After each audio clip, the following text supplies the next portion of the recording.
Le coucher de soleil visible depuis la fenêtre du gratte-ciel de Chicago était plus beau que d'habitude. Lisa Johnson était assise au 32e étage de son bureau, vérifiant les chiffres sur l'écran de son ordinateur avec un petit soupir. Elle calculait combien envoyer à sa famille ce mois-ci.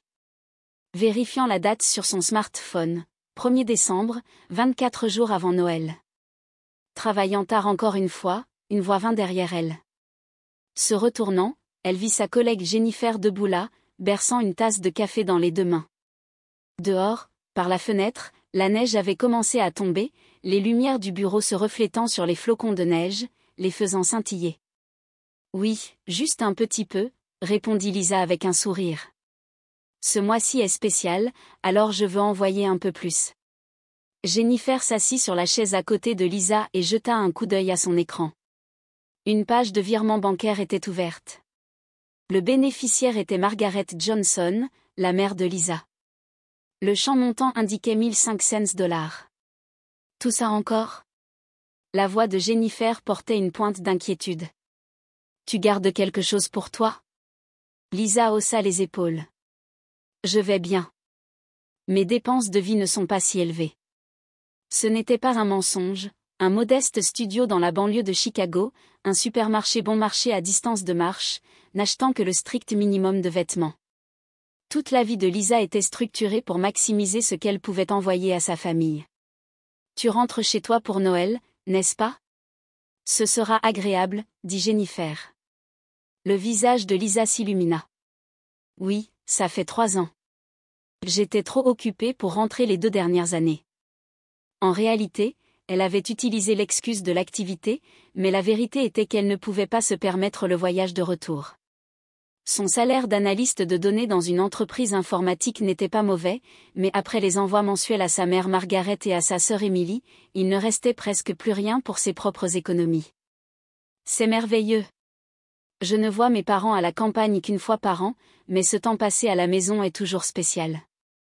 Lisa regarda par la fenêtre, se rappelant des souvenirs lointains, la vie dans la petite ville de Rustin, en Pennsylvanie. Cela faisait 10 ans que son père était décédé, emporté par un cancer du poumon. Lisa était à l'université. Les factures médicales et les dettes avaient ruiné la famille, et sa mère avait du mal à joindre les deux bouts avec un emploi à temps partiel dans une petite épicerie. Sa sœur Emily était encore au lycée, rêvant d'aller à l'université. Je ferai tout pour vous deux. Les mots que sa mère avait murmurés sur la tombe de son père résonnaient encore aux oreilles de Lisa. Mais c'est Lisa qui avait gravé ces mots dans son cœur et avait agi en conséquence. Dès qu'elle a obtenu son diplôme universitaire, elle a déménagé à Chicago à la recherche d'un emploi mieux rémunéré. Dès lors, elle a envoyé la majeure partie de ses revenus à sa mère et à sa sœur, sans faute, chaque mois. Emily s'était inscrite avec succès dans une université locale et étudiait pour devenir infirmière. La santé de sa mère n'était pas non plus excellente, avec des problèmes de dos dus à des années de travail physique. Pour Lisa, les soutenir afin qu'elle puisse vivre un peu plus confortablement était tout simplement ce qu'elle devait faire. « Vas-tu t'acheter quelque chose de bien avec ta prime cette année ?» demanda Jennifer. Lisa sourit faiblement.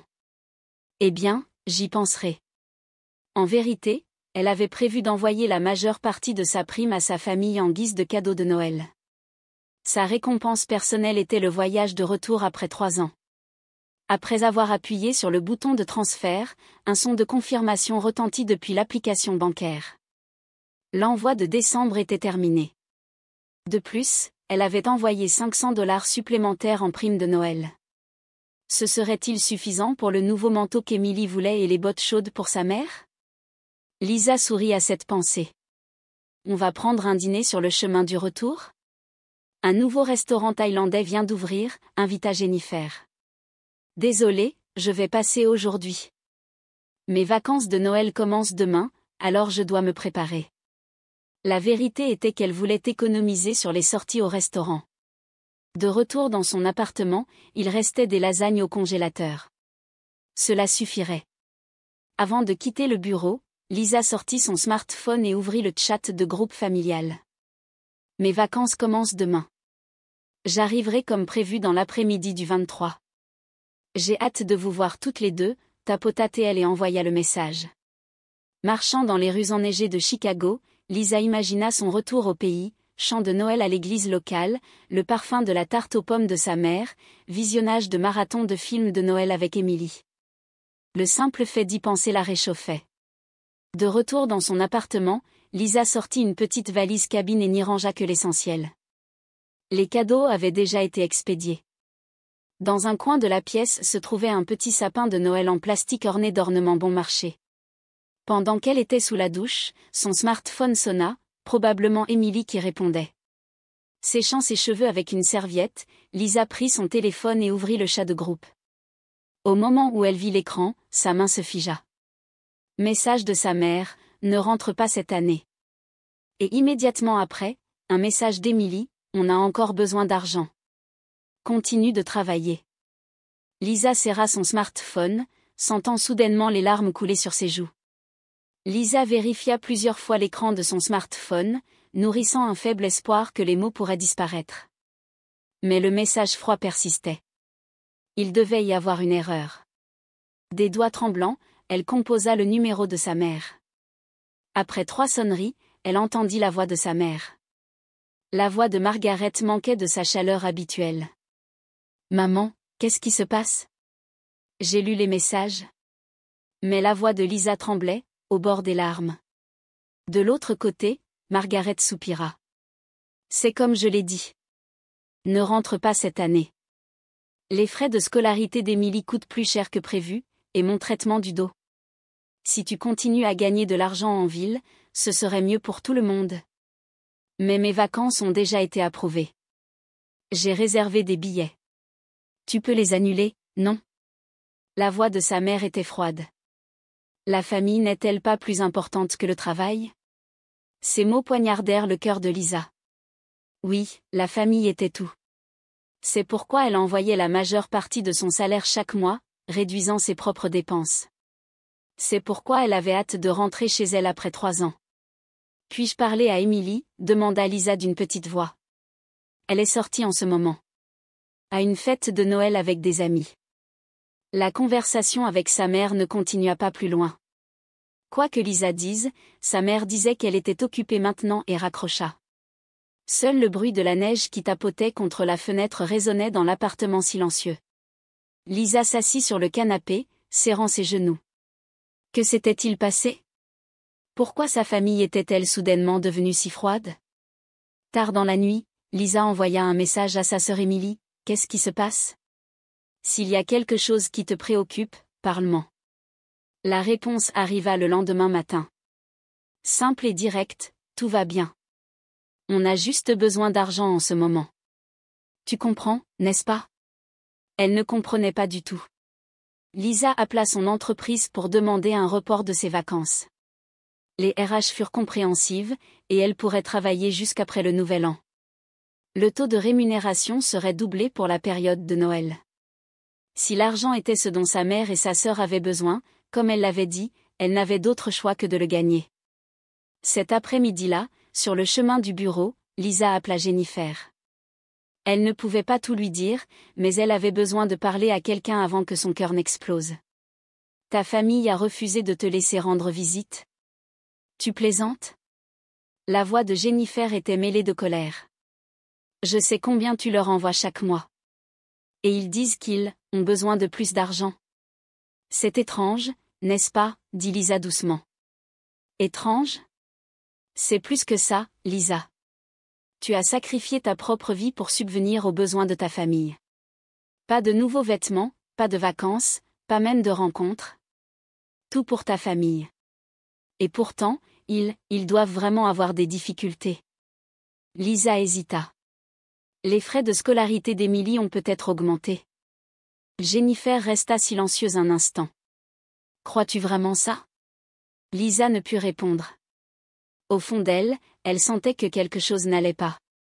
Mais l'idée de douter de sa famille était inacceptable. Après la mort de leur père, elles s'étaient soutenues mutuellement. C'était tout. Au bureau, Lisa se jeta au travail plus diligemment que d'habitude. S'enfouir dans les chiffres et les graphiques était une façon d'échapper à la douleur dans son cœur. Son patron, Michael, le remarqua et lui posa une main sur l'épaule. Tu vas bien?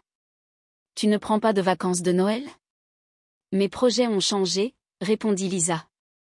Circonstances familiales. Je vois. Mais ne te force pas trop. Tu es un trésor pour cette entreprise. Lisa sourit, bien que ses yeux soient humides. Merci. Ce soir-là, de retour dans son appartement, Lisa regarda le petit sapin de Noël. Les questions continuaient à lui venir à l'esprit. Pourquoi sa mère et Émilie agissaient-elles de cette façon? Quelque chose de grave se passait-il? Ou? Lisa ne voulait pas y penser, mais les paroles de Jennifer ne quittaient pas sa tête. Était-elle vraiment juste utilisée par sa famille? Le téléphone sonna. C'était sa mère. Lisa, as-tu décidé? As-tu annulé tes vacances? La voix de Margaret semblait urgente. Oui, je les ai annulées. Je travaillerai pendant Noël et le Nouvel An, répondit Lisa doucement. Bien. Ça aide vraiment. Je t'aime, ma fille.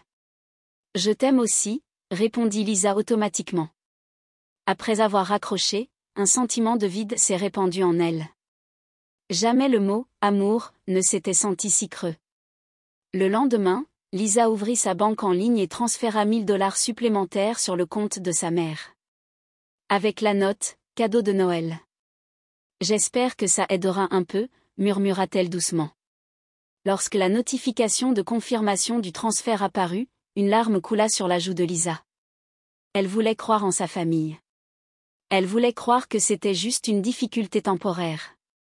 Mais quelque part dans son cœur, elle craignait la vérité. Ce soir-là, couchée dans son lit, Lisa vérifia les réseaux sociaux de sa sœur sur son smartphone.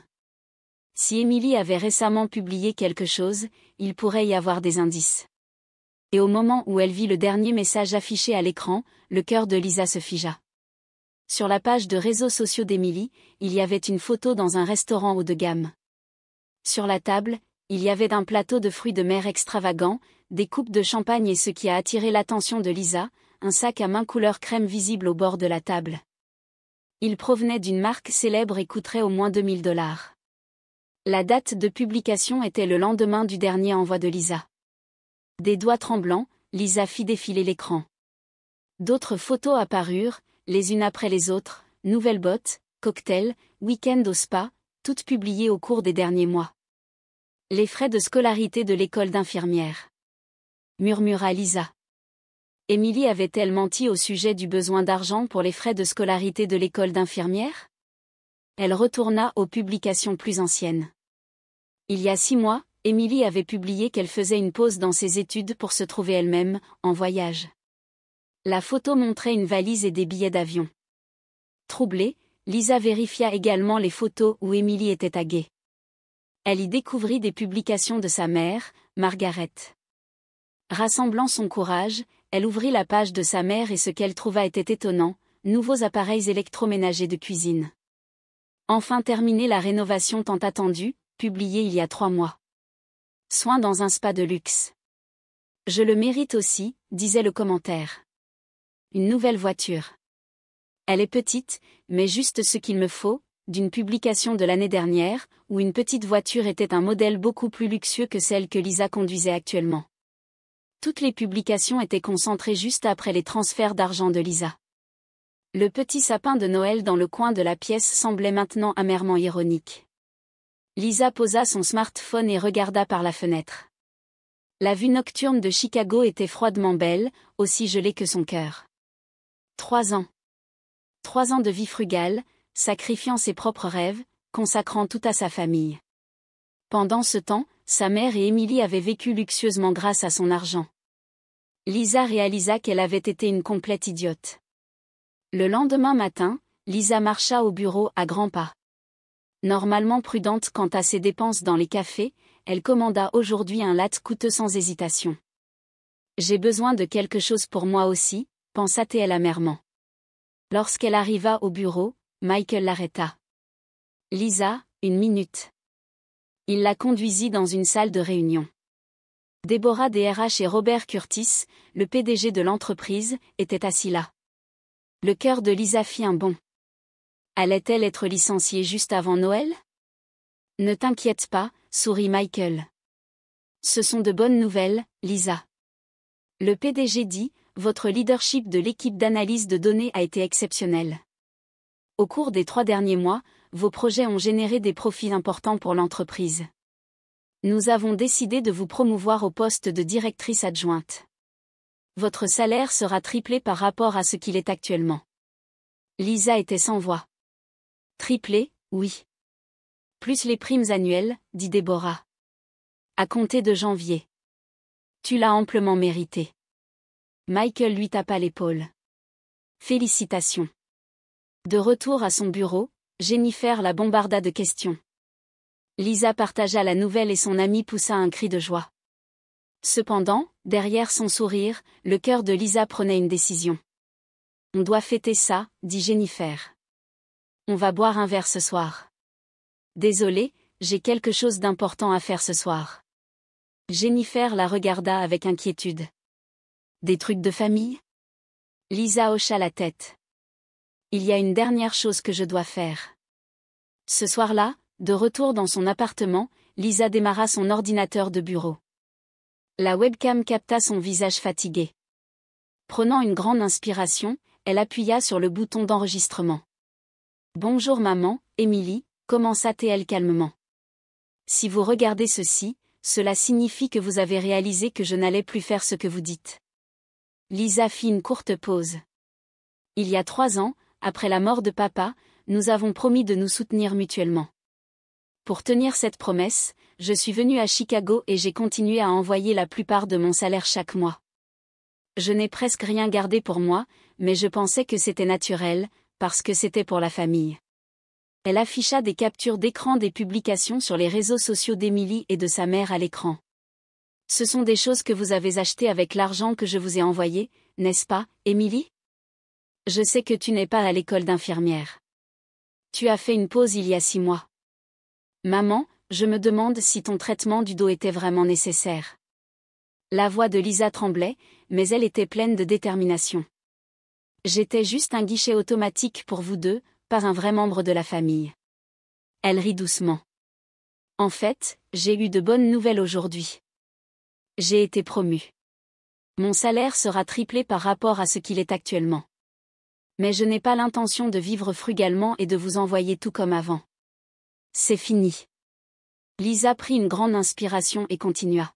« Je ne sais pas si vous m'aimiez ou si vous vouliez juste mon argent, mais je vais dire ceci, une vraie famille ne se sacrifie pas les unes les autres. Elles se soutiennent et partagent la joie. » Elle ne put retenir ses larmes. « L'argent que j'ai envoyé jusqu'à présent, vous n'avez pas besoin de le rendre.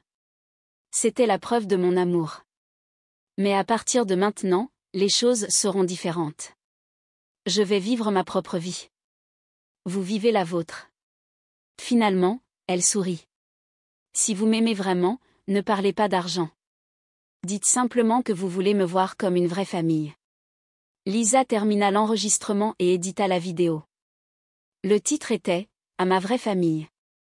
Sans hésitation, elle envoya la vidéo au chat de groupe familial. Au moment où elle appuya sur envoyer, Lisa sentit un poids se soulever de sa poitrine.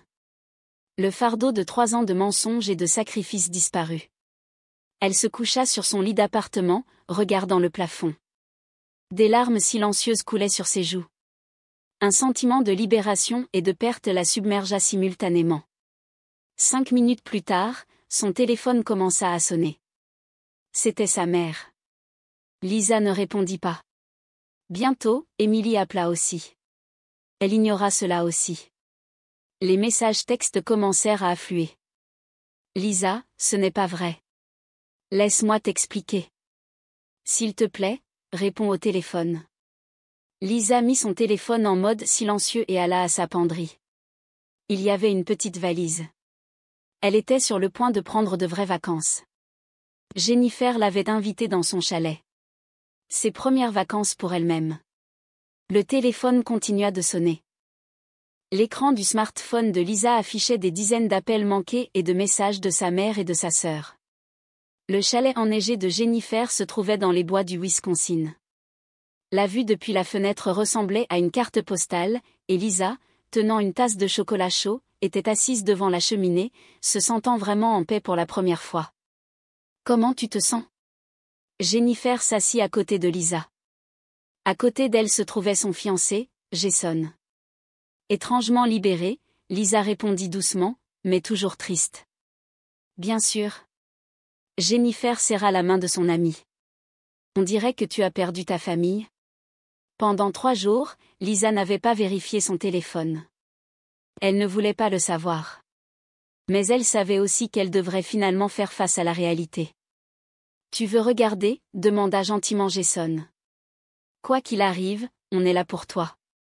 Lisa hocha la tête et alluma son smartphone des mains tremblantes.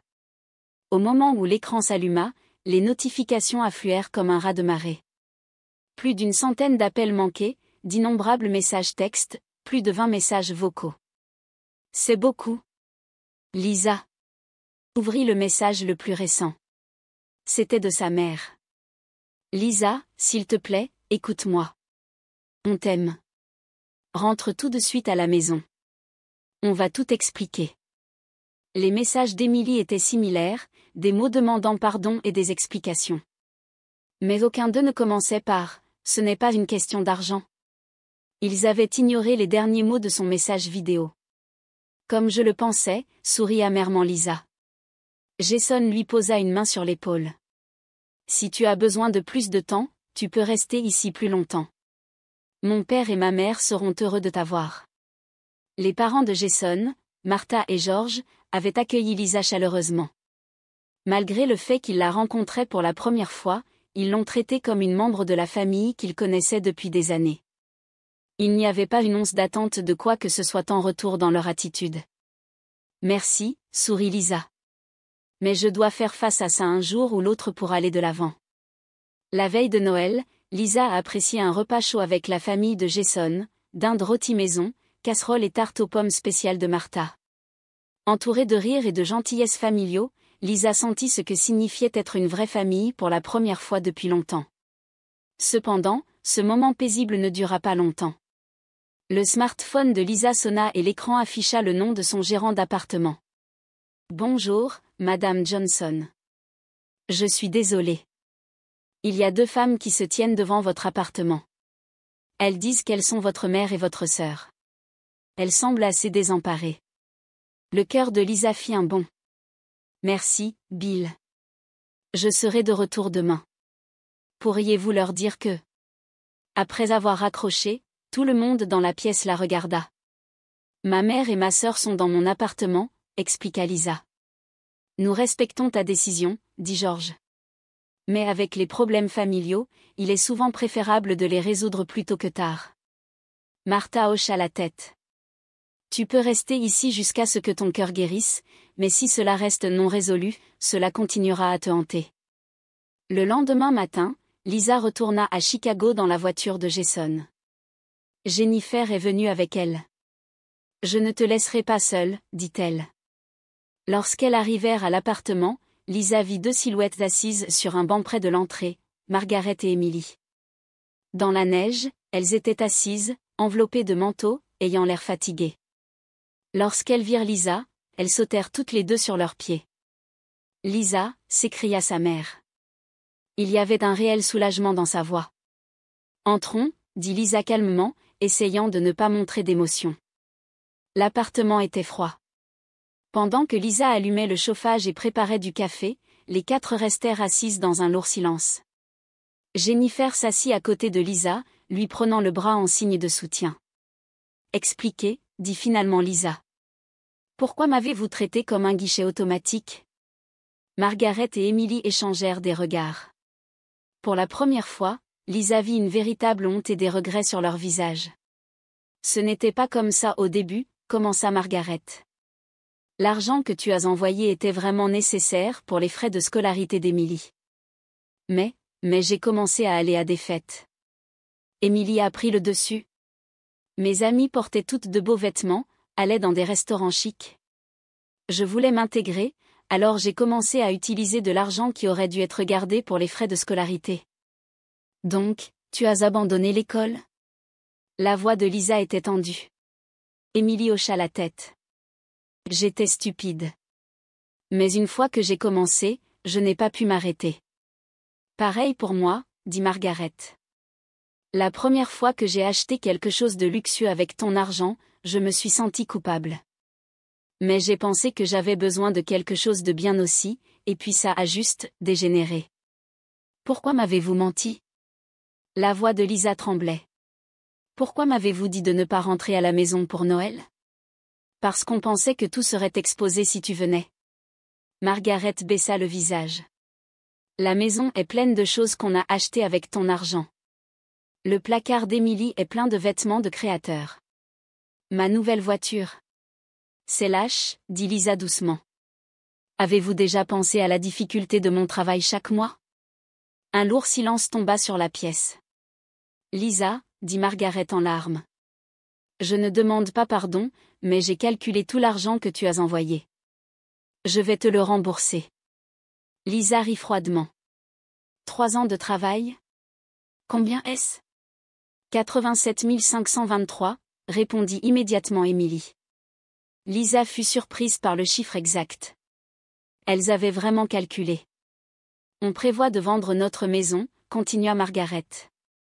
Pour te rembourser. Vendre la maison, demanda Lisa incrédule. Oui, hocha la tête Margaret. Tu as raison. On t'a utilisé. On n'était pas une vraie famille. Mais à partir de maintenant, ce sera différent. On veut recommencer. Lisa regarda Jennifer. Son amie fit un petit signe de tête. C'est ta décision. Ses yeux semblaient dire, tu n'as pas besoin de vendre la maison. Lisa dit finalement, je ne veux pas de l'argent. Je veux juste une vraie relation familiale.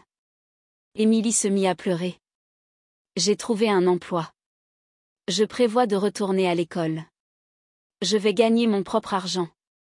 J'ai commencé à réduire mes dépenses aussi, ajouta Margaret. J'ai vendu tous les articles de luxe pour pouvoir rembourser au moins une partie de l'argent que tu as envoyé. Lisa prit une grande inspiration. La colère et la tristesse étaient toujours dans son cœur, mais en même temps, elle pouvait voir leur remords sincère.